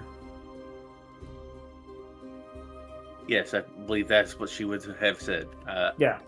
We can find a decent ending spot in a little bit, but I want to get to a certain spot. No, I know. Yeah. I'm just trying to say, because poor dear sweet Suri is having internet troubles. Yep. I mean, if they're doing internet work, just have it on or off, If it's going to be off, just leave it off. Yeah. You're telling me. Yeah, we can find a good stopping spot in a little bit. Not do any big story stuff till next time. Yeah, I'm just trying to say, like, the character is still here and interacting, and I'm not doing anything weird with it. We're not doing anything weird with dear sweet Suri Longclaw. What? Oh, don't worry, your character is fine. No one is messing with it. All right. Humblewood is good times. So the booth to the skimmer rentals is now open as these three Lumas. Hey, what's up? Okay, sorry, I didn't. You're going to bad connection problems. you're going to escort these three Lumas to a spot in the Crystal Expanse so they can paint the auroras, and they offered you 50 gold pieces each. Oh yeah, the arts are very important. Yeah, as he looks through the coin, very important. Very. Very, very important. Right, so this servant looks at you and goes, "Perfect, adventurers. I'm afraid we're running a little low on skimmers since those researchers came by earlier in the week, but we should have enough for all of you." He starts counting the heads. He goes, 2 skimmers should do the 2 skimmers should be enough. It seats 3. You have one navigator for each that can pilot it. He says, Dallas says he already has experience piloting a ship.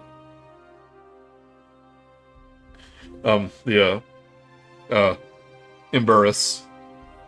The servant nods. And he goes, "Okay. 2 skimmers. For 1 week's For 2 weeks rental, that'll be 30 gold pieces with a 10 gold deposit, which will be returned to you upon the safe return of the skimmer. Yeah. Okay. Flit will pay for one of them. So that'll be 30 gold pieces. You'll get 10 back on your return, considering it's in good condition. And obviously, we'll all return at some point, right? Hopefully. Right, so Flit's paying for one. How about everyone else who has the gold? I've got plenty of gold. I'll pay for one. Okay. I only have 1 gold, so you're supporting me. I have like 28 total. I've got 100. I've got over 100. How much for each one? 30 gold pieces, which includes a 10 gold deposit. All right. How many do we need? You need 2 because each one holds 3. Yeah, and I bought one of them. I'll buy the other. Think it was rental, not purchase. How much to purchase? Just out of curiosity. But we bought the rental. Well, the merchant in me has to ask how much to buy, just out of curiosity. That's my lifeblood here. 200 gold pieces. It's been a day since. Has it been a day since we had a long rest since the? No. So I can't actually. So yeah, I try to squint and look at the, see to evaluate the skimmer, see what its actual value is. My eyes kind of twinge. I'm like, another time. Only about 4 hours has passed since we reached that last town. So I can only do the appraising eyes of once per long rest. Yes, and so even attempting it, just no. We'll just rent. Renting's fine. Renting's fine. See if there's a price for boats, but it's like unless you're planning on living up there in the waste, then I don't recommend it. Project purchasing one of these.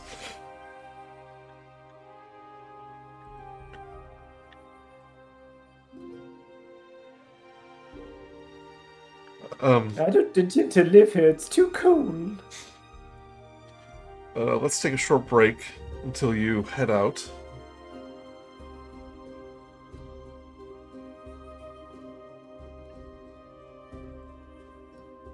All right, I'm going to stand up and stretch a Yep. bit. All right. Be right back. 5-minute break. 10 10-minute break. break. All right.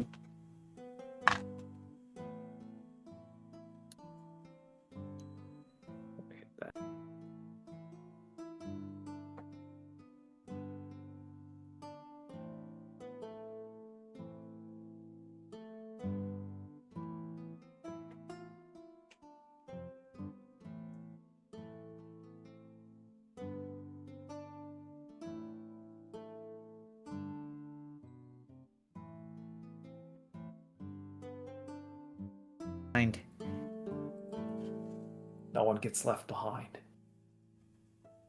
Not again. So this is not after the incident. That's since we left someone behind the last time.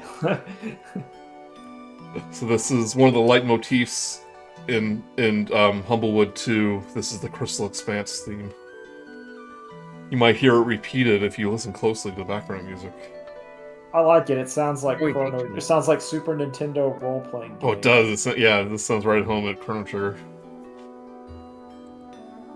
But you agree to escort these three Lumas to a kind of a clearing about an hour away. It's on your way, and they see, like, you kind of get used to controlling the skimmers, but we have to decide who's piloting each one. Well, I'm obviously piloting the one I bought. Well, you're pilot. Well, piloting and navigating be two separate things. If you want to be the navigator, then you won't have the ability to control the thing, essentially. You got a point. It'd probably be better if I were the navigator. You're right. You can navigate for both of the things, but yeah. Yeah, I'll be the navigator, but we need a pilot. Flit wanted to do it. Okay. Flit goes to the front of one of them. Looks fun. Who's the pilot for the Suri. second? Oh, yep. Suri can, she's never driven anything before, but Well, yeah. now's the time, Suri. Get in there. Oh boy! And which skimmer is Zaya gonna hitch onto? I think Zaya would probably hitch onto the one. Yeah, let's. She'd be with because Zaya likes Flit. Okay. Actually, the other one might be better because Dallas probably takes up 2 seats compared to the rest of us. We gotta get the ship going. The ship is Flit Zaya.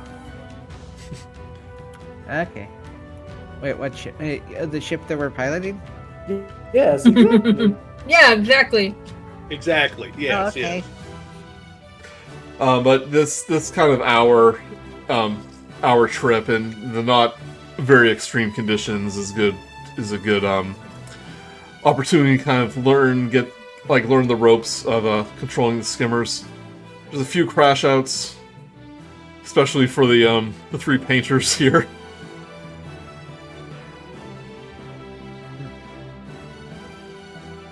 But you kind of get the hang of it until you reach the clearing. But you see that there is already someone here. You see a small campfire.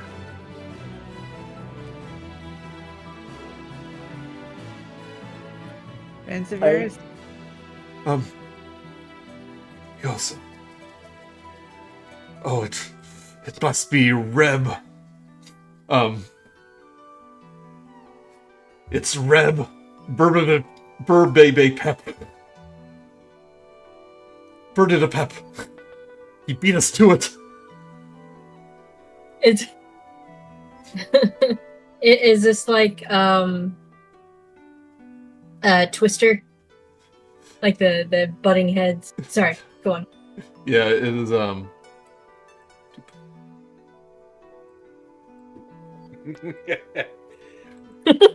Reb Burbidapep. You see a Attila, a lizard folk in heavy bundles of furs, kind of staring at a blank canvas, next to a campfire, kind of looking off at the crystal structures.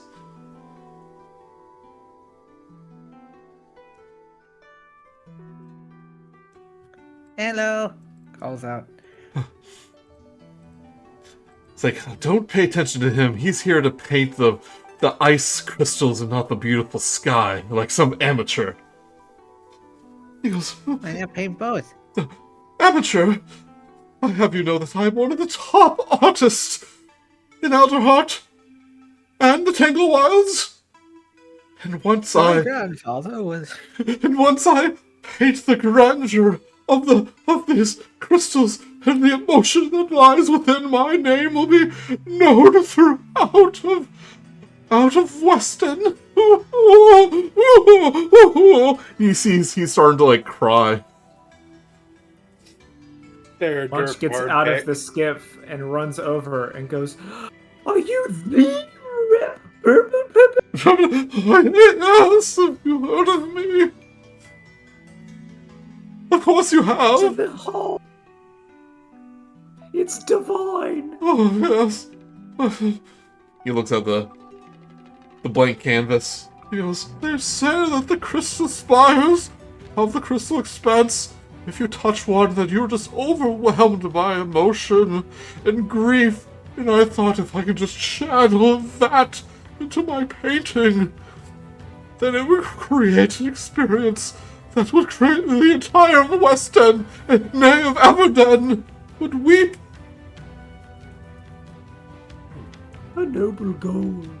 But I kind of looks down at his painting canvas. Did not anticipate my paint freezing solid. So the tears that you see is not only the tears of grief that the Expanse gifted to me, but also tears of my own, because I could never put the emotion to canvas because my paints froze. Can I go over and I kind of start looking at the inks and the paints and seeing if there's anything I can do to help them? Oh, woe is me! Whoa! It looks at white canvas. Well, at least you got the snow down before that. Oh, yes, but I want to capture the essence of the ice crystals. What grief and misery they hold within. Munch is gonna mosey on over towards his the pigeon people and go, "Oh, you might need to get started quickly before your paints freeze." Yeah, it's a very good idea. Nice going, Reb. Freezing your paints. Quiet you. Couldn't you just make a fire? I would burn my my paint thingy. Burn the paints. One of the smarter characters should actually tell him, you know, you can unfreeze paints and they'll work pretty good. Just don't keep doing it. I'm just saying. What was me? What shall I do? Everyone This is knows why that you don't water paint when you should oil paint. Everyone knows that once paint is frozen, it's frozen forever. Oh, he's using watercolors. Yeah. It's what you get for using watercolors, Reb. I mean, wouldn't an oil-based paint make more sense in weather like this anyways? It is oil-based. But it's so cold that it froze over.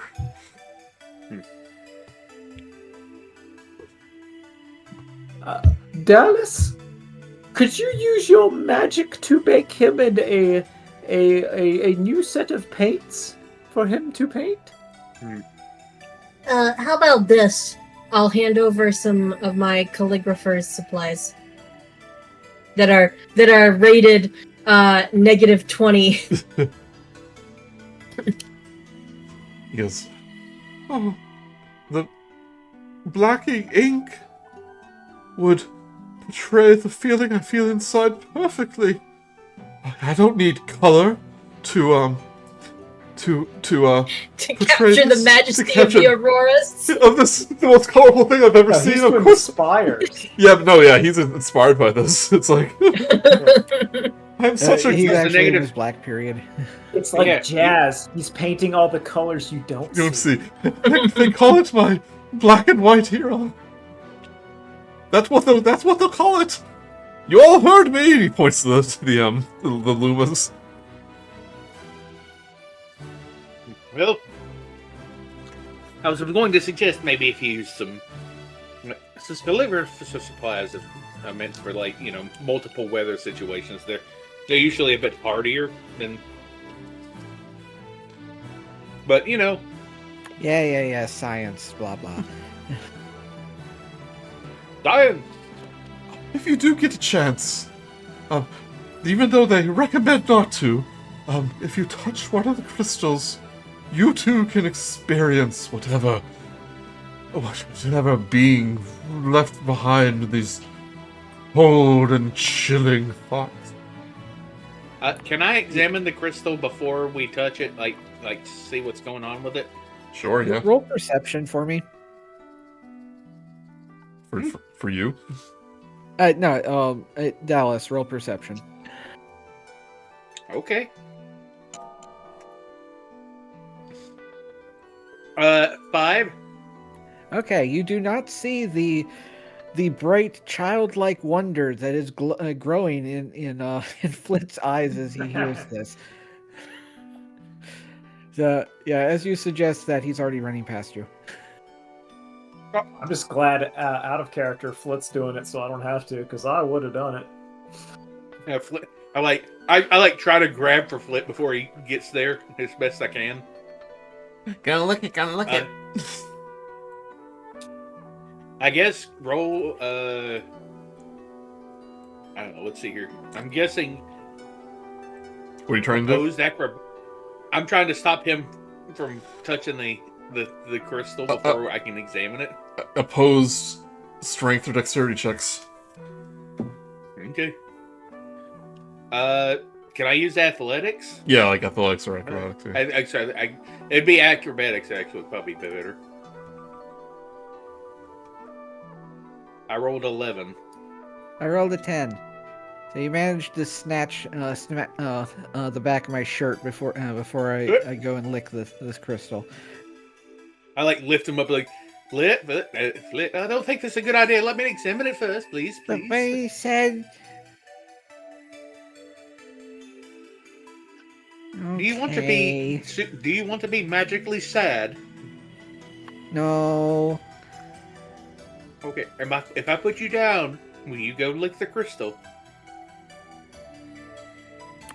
I'll wait. And I put him down, and then I get as close as I can to the crystal without touching it, so I can examine it. Yeah, so it's like the art you see here. It's why the Crystal Expanse has its name. It's like the regular landscape of you would expect in like an Arctic region, and then these enormous glowing crystals kind of emerging from the earth. You would know that it's pretty common knowledge that the Crystal Expanse used to be part of the Frost Caps until an event known as the Shattering thousands of years ago caused it to drift apart, and these crystals kind of appeared in its wake.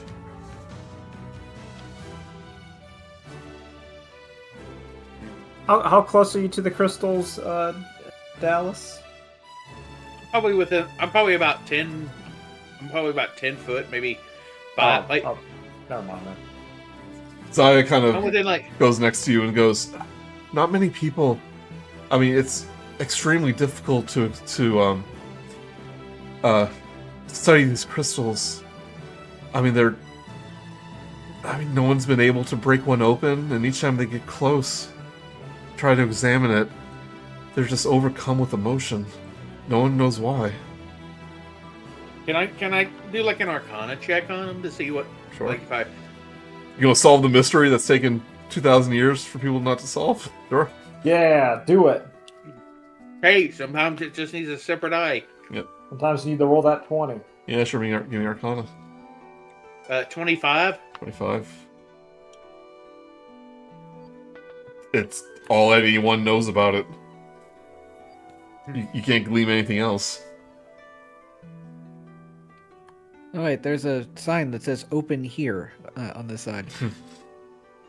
Do you think that, Zaya, do you think that your master may have touched one of these crystals and then it gave him some insight of where he went to or why? I'm sure I don't know if he could resist the temptation to touch it. I kind of want to touch it. But I want to touch it extremely. He kind of glances by Reb, who's just still is painting, but he's just crying. He's just in tears, ugly crying. He goes, "I've heard it could take quite a while to overcome the effects, because people touch it are just overcome by anguish and grief and anger."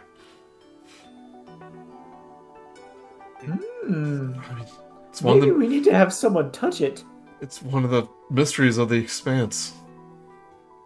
I think it's related to the Fizzars somehow. I don't know how, but do you think they made it, or do you think it was made when they left? I don't know. Maybe they were so sad to leave that the tears crystallized and turned into these magical spires. I mean, that's a good myth, but you don't know much about the Fizzars. They were just here and then they weren't, as far as we can tell. I mean, her and Flit talked a little bit about a temple in the Tangle Wilds, like a Fizzar temple that was basically stripped clean, and just constructs were left over. He goes, all anyone ever can glean from the Fizzars that there were some sort of artificers, and they have a nasty reputation about them. Almost like a boogeyman. I mean, Dallas should touch him. He's an artificer. Dallas, being an artificer, wants to do anything but touch it. Yes. But Rep is okay. Look at him. doing? It's beautiful. I'm so happy. In my professional opinion, I don't think it's worth it to touch it. But you're grown adults. You do what you wish. I will not bother. You heard him, Flit. Get in there. Oh boy, oh boy. I would highly recommend you don't. Why is that? Was not paying any attention during the I conversation. think you should do it. I get down on Flit's level and look at him straight in the face. Crystal make you very, very, very sad. Do you want to be sad? No. So what will you not do? Not touch Crystal? I'll pull like a little treat out of But my it looks like rock bag candy. and give it. Oh boy. Oh, forgets about the crystals, eats on snack. There you go. There you go. Right, so ahead of you, now that the painters have their start painting, they all hand you 50 gold pieces each. You can either put that in your inventory or add to your group gold, your group Put inventory. it in the group gold. I'm adding it to my Yeah, I vote group gold. That'll be Our personal inventory is from before we met. yeah, that'll be 250 gold pieces because Zaya gets some too. She's like, I don't think I deserve. It's like, no, take it. Now you can group afford inventory. food. So- All right, we'll add 250 to the group inventory. Yep, Yeah. that should be enough for a meal or two, right? Go see a Star War. Like, how much does an orange cost? Must be 50 gold, How right? much even? Yeah, how much even is the banner? Yes. Very much. This will give us plenty to have. Thank you very much.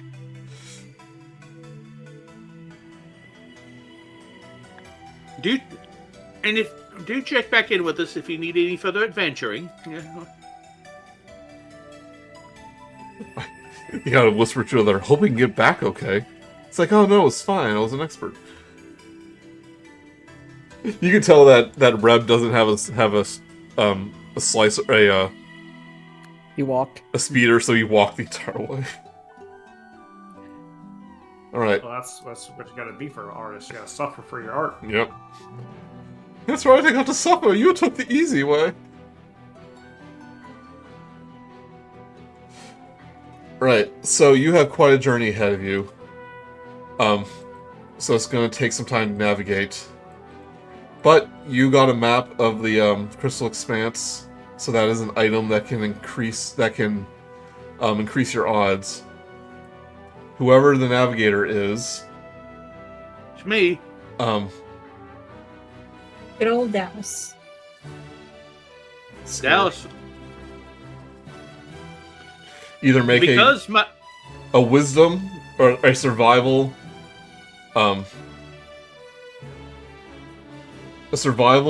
or a sleight of hand check if you just want to see how well you navigate using the skimmers. But if Dallas is in the lead, then making a survival check with the bonus from the map may not be a bad idea. enough, wisdom is my lowest. I'm not particularly wise. I'm just good at drawing maps. Well, it is a survival check, so if you want someone to do that, Zaya can do it too. I might want to do this. I've got a slight bonus.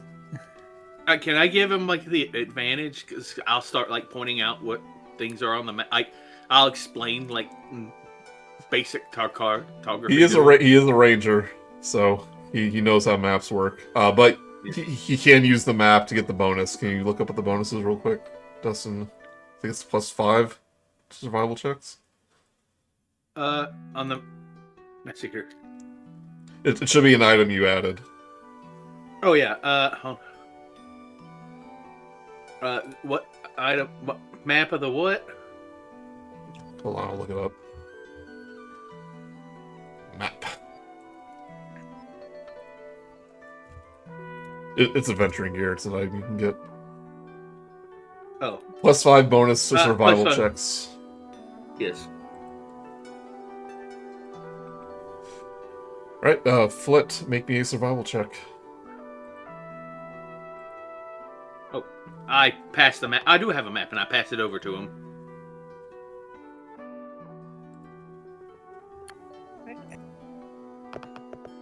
I have to reload the page. It's not letting me click stuff.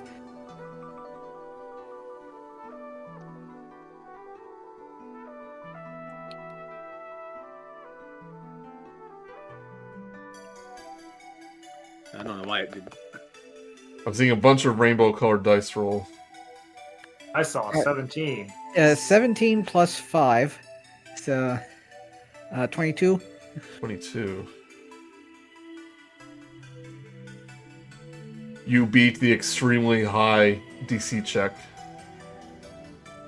Because I don't think this guide is using 5.5e maps for its into account. Hell yeah, let's Yeah. go.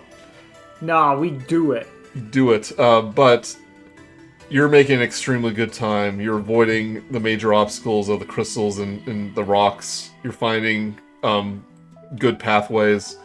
You will camp out and take a long rest in the middle of it. Delightful. Lovely. But you ride for about another 6 hours the following day. Until you reach a very large frozen lake bed. So basically, roleplay wise, Munch fell asleep, and then he didn't wake up the next day, and they had to like put him into the skimmer and just kind of drag him along while he's just asleep. Diabetic coma. He's just like, oh. So you reached around here. And you see this frozen lake is almost a mile across.